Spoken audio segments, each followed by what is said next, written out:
Assalamualaikum warahmatullahi wabarakatuh. Perkenalkan nama saya Rizal Asep Nugroho. Saya mahasiswa PJJ Informatika Universitas Cyber Asia. Pada kesempatan kali ini saya ingin mempresentasikan tentang pengenalan graph dalam struktur data dan algoritma. Apa itu graph? Graph adalah struktur data yang terdiri dari simpul atau vertex dan tepi atau edge yang menghubungkan pasangan simpul. Contohnya adalah diagram jaringan, rute peta, dan jaringan sosial. Untuk terminologi dasar ada beberapa terminologi. Yang pertama adalah simpul atau vertex. Ini adalah sebuah titik atau node dalam graf. Ya. Yang dimaksud dengan simpul adalah ini. Simpul A, simpul B, simpul C, simpul D ya. Ini contoh dari simpul atau vertex. Yang kedua, terminologi adalah tepi. Ya. Terminologi tepi atau edge adalah garis yang menghubungkan dua simpul. Di sini contohnya adalah simpul A dengan simpul B dihubungkan sebuah garis. Nah, garis inilah yang disebut dengan tepi atau edge. Ya. Kemudian terminologi yang ketiga adalah arah. Arah ini ada directed dan atau undirected. Ya. Contoh yang di sini ini adalah tidak ada arah berarti undirected ya. Jadi graf ini bisa diarahkan atau tidak diarahkan ya untuk simpul apa garis yang menghubungkannya itu bisa mempunyai arah maupun tidak. Kemudian terminologi yang keempat adalah wedge atau bobot. Jadi sebuah tepi atau edge atau garis ini bisa memiliki bobot atau tidak. Di dalam contoh ini garis yang menghubungkan antara simpul A dengan simpul B itu mempunyai bobot. Contohnya di sini bobotnya adalah 5. Ya, itu adalah terminologi dasar dalam graph. Berikutnya, eh, saya akan membahas tentang jenis-jenis graph. Ada banyak jenis graph ya. Saya hanya akan menyampaikan beberapa saja. Ada 5 yang akan saya sampaikan. Yang pertama adalah simple graph. Simple graph contohnya adalah seperti ini ya. Jadi ini adalah sebuah graph yang simple atau sederhana gitu ya. Kemudian eh, ini adalah contoh graf yang berarah ya, directed graph. Kalau diperhatikan ini tepi ya, tepinya itu ada arahnya yaitu dari A ke B ya. Kemudian dari B ada arahnya ke D. Kemudian dari D ada arah ke C ya. Kemudian untuk tepi dari A dan C itu arahnya adalah ke C. Yang ketiga adalah graf berbobot. Nah, di dalam graf berbobot ini ada tepi-tepinya itu mempunyai bobot ya.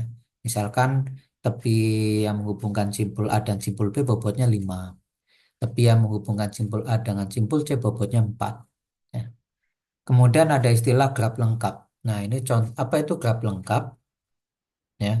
Graf lengkap, graf lengkap adalah sebuah graf yang semua titiknya itu saling berhubungan.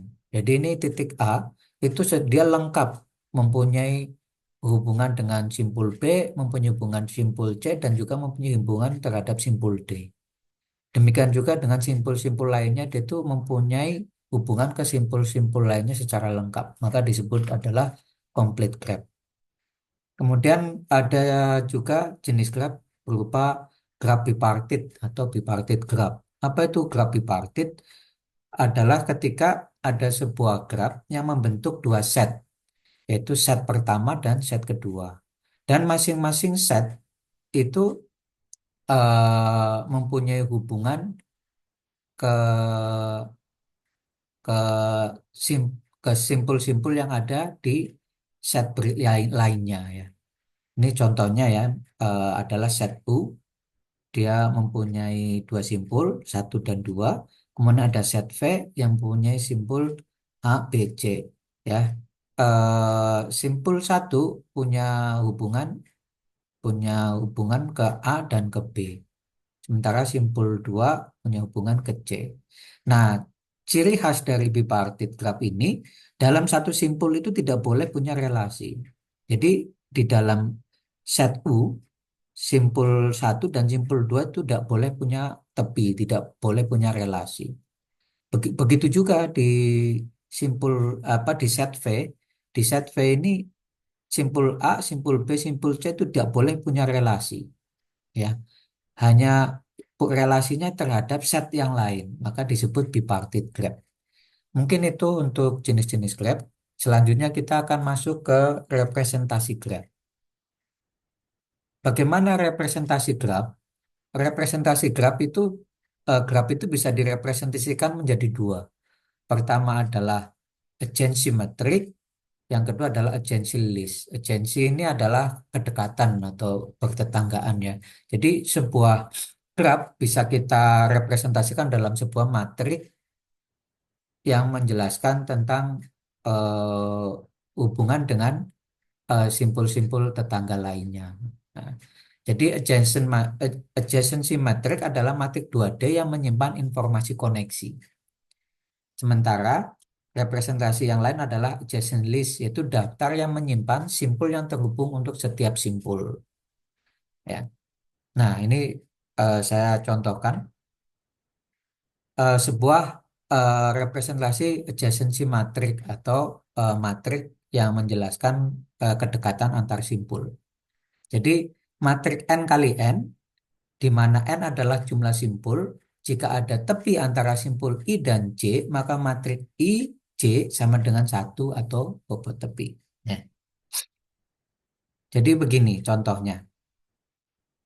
Ini ada sebuah simple graph yang node-nya adalah A, B, C, D. Nah, maka kita akan buat matrik N kali N, dalam hal ini adalah 4 kali 4, karena ada 4 simpul. Ya, kita taruh semua di atas adalah simpul-simpulnya A, B, C, D. Kemudian yang ini juga ke bawah kita tulis simpul-simpulnya A, B, C, D. Nah, kemudian antara simpul-simpul itu relasinya kita lihat. A dengan A nggak ada relasi ya, maka kita tulis nol. A dengan B ada relasi nggak? Oh, ternyata ada. A dan B punya tepi, maka kita tulis satu. Ya, kalau ini adalah graf yang tidak berbobot ya, kita tulis satu. Tapi kalau graf berbobot, bobotnya misalkan 5 ya kita tulis di situlah 5 gitu. Jadi tergantung ini matik berbobot apa tidak. Dalam hal ini karena ini bukan matik berbobot, maka kita tulis satu. Kemudian A dengan C ada kan hubungannya, maka kita tulis satu. Kemudian A dengan D tidak ada relasi, maka kita tulis nol. Ya, itu cara merepresentasikan sebuah graf dengan dalam agensi metrik. Kemudian berikutnya ke simpul B. B dengan A ada relasi, oh ya ada satu. B dengan B nggak ada relasi, B dengan C nggak ada relasi, B dengan D ada relasi, maka satu. Berikutnya C. C dengan A ada relasi ya, maka satu. C dengan B tidak ada relasi, nol. C dengan C nggak ada relasi, nol. C dengan D ada relasinya ya, maka tulis satu. Berikutnya yang D. D dengan A nggak ada relasi ya, ini kan D dengan A nggak ada relasi, maka nol. D dengan B ada relasi, kita tulis satu.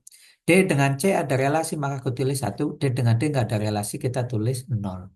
Itu adalah contoh kita merepresentasikan simple graph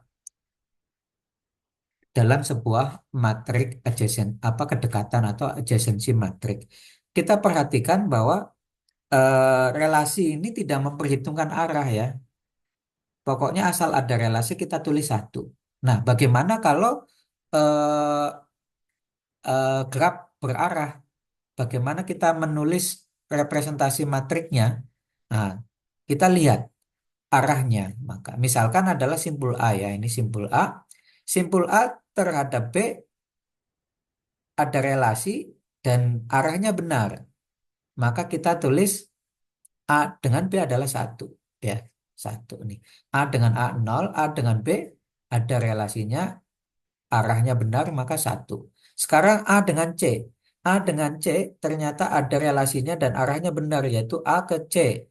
Maka A dengan C juga satu. Kemudian A dengan D tidak ada relasi, maka kita tulis nol. Selanjutnya ke simpul B. Simpul B, simpul B dengan A ada relasi yang berarah? Ternyata tidak, karena arahnya adalah dari A ke B. Jadi B ke A itu tidak, maka kita tulis nol. B dengan B udah pasti nol. B dengan C nggak ada relasi, kita tulis nol. Kemudian B dengan D ada relasi yang arahnya benar, yaitu dari B ke D. Maka kita tulis satu. Selanjutnya simpul C. C dengan A ya arahnya tidak tepat sehingga kita tulis nol ya. Kan ini arahnya bukan dari C ke A tapi A ke C ya. Jadi C ke A itu nol. Kemudian C ke B nol. C ke C nol. C ke D juga nol ya. C ke D nol. Jadi simpul C ini dia tidak mempunyai relasi ke simpul-simpul lainnya. Kalau di dalam graf berarah ini ya. Kemudian simpul D ternyata hanya punya satu relasi yaitu dari D ke C. Maka yang lainnya nol, D ke C ini satu. Begitu cara kita merepresentasikan graf dalam sebuah adjacency matrix. Selanjutnya kita akan masuk ke representasi yang kedua yaitu adjacency list. Ya, adjacency list ini apa? Yaitu kita akan melist atau mendaftar simpul simpul yang terhubung dengan sebuah simpul. Ya. Jadi setiap simpul akan memiliki daftar simpul lain yang terhubung dengannya. Ini contohnya. Untuk simple graph ya. Simple graph seperti ini, kita akan buatkan representasinya, representasi adjacency list-nya. Pertama simpul A. Simpul A itu punya relasi ke simpul mana saja? Ternyata ke B dan ke C. Maka kita tulis node A, list node terdekatnya adalah B dan C. Ya. Kemudian simpul B. Simpul B ternyata ke A dan ke D. Maka kita tulis node D, list node terdekatnya adalah A, D. Kemudian sekarang C. C ternyata ke A dan ke D. Maka C ini adalah A, D. Kemudian D itu ke B dan ke C. Maka node D, list node terdekatnya adalah B, C. Nah, ini contoh representasi simple graph dalam bentuk atau dalam representasi adjacency list ya. Ini tidak dilihat arahnya. Bagaimana kalau graf yang berarah?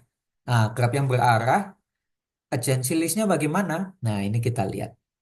Pertama, node A. Node A ini punya relasi berarah ke B dan ke C. Maka node A, list node terdekatnya adalah B, C. Ya. Sekarang ke B. B ini ternyata cuma punya relasi berarahnya adalah terhadap D saja. B, D ya, cuma satu aja nih. B, D, maka node D, list node terdekatnya adalah D saja. Kemudian C. C ini tidak punya relasi kemanapun untuk yang berarah ya. Maka C, list node terdekatnya adalah nol. Sekarang D. D ternyata hanya cuma punya satu relasi ke C saja. D, C. Maka node D, list node terdekatnya adalah C. Begitu cara kita membuat representasi graf dalam bentuk adjacency list ya. Next adalah kita akan membahas tentang algoritma traversal graph ya. Bagaimana cara kita eh, mengunjungi seluruh node dalam sebuah graph ya. Traversal itu artinya kita mengunjungi seluruh node di dalam graph. Ini contoh grafnya. Jadi ada berapa node? Ada A, B, C, D, E, F, G, H, I, J ya. Nah, simpul-simpul ini ada yang mempunyai tepi, misalkan A punya tepi ke B dan ke C, sementara B punya tepi ke D dan E. Ya.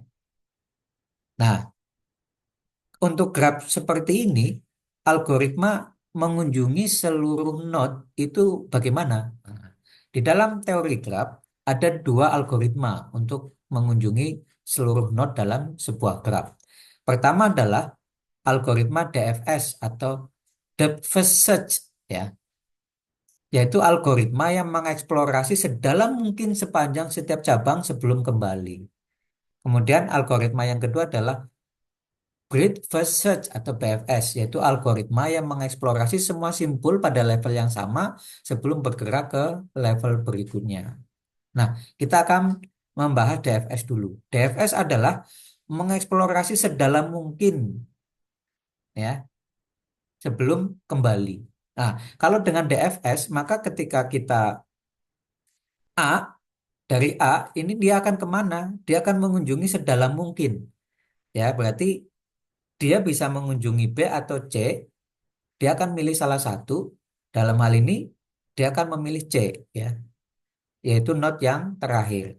Jadi A, B, C. Nah, ini kan A, B, C, dia akan memilih C karena C yang terakhir. Maka dia akan dari A akan mengunjungi C dulu, C. Nah, kemudian setelah C, dia akan mengunjungi kemana? Yang mungkin dikunjungi C, karena dia akan masuk sedalam mungkin, maka yang bisa dikunjungi adalah F atau G. Dalam hal ini dia akan memilih G, karena G adalah yang terakhir. Jadi dia masuk dari A, C, terus ke G. Dari G, dia hanya punya satu, yaitu I, maka dia akan masuk ke I. I, ya.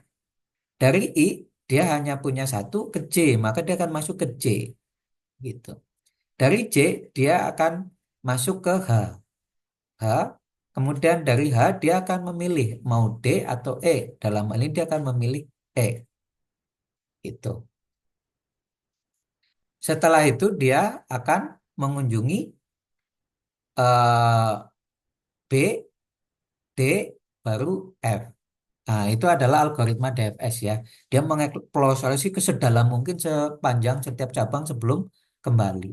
Algoritma yang kedua adalah BFS. BFS itu justru dia mengeksplorasi simpul yang levelnya sama dulu. Dari A, ini kan menurutnya dari A dia akan mengunjungi kemana? Ya ke anaknya A yaitu B sama C. Nah, dia akan ke B sama C dulu. Karena ini adalah selevel. Yaitu A, B, C. Setelah itu dia akan mengunjungi D, E, F, G.